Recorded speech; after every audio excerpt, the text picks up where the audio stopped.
Gerak-gerik mencurigakan Bribtu Mabel, kabur bawa senapan serbu, otak dicuci OPM? Sebdi, bukan kami. Kapolda Papua Irjen Fahiri merah besar karena 4 pucuk senjata api jenis AK-2000P Cina dan puluhan amunisi dibawa kabur Bribda Aske Mabel pada Minggu, 9 Juni 2024, pagi. Pasca kejadian itu, Bribda Aske Mabel diburu oleh kesatuannya.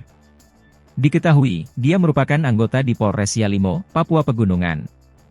Gerak-gerak pelaku sudah mencurigakan.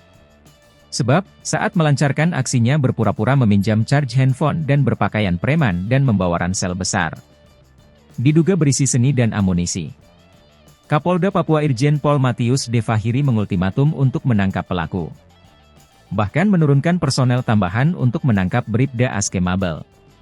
Personel dari Satuan Brimob Polda Papua dan Satgas Ops Damai Kartens untuk membantu Polres Yalimo melakukan pencarian terhadap AM, kata Irjen Matius Fahiri melalui keterangan tertulis, Senin, 10 Juni 2024.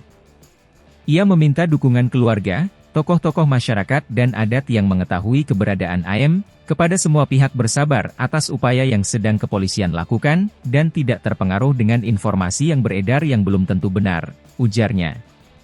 Dampaknya Kapolres Yalimo dicopot dari jabatannya karena kelalaian dari pimpinan. Irjen Fahiri pun bakal mencopot Kapolres Yalimo Kompol Rudolf Yaban Sabra dari jabatannya.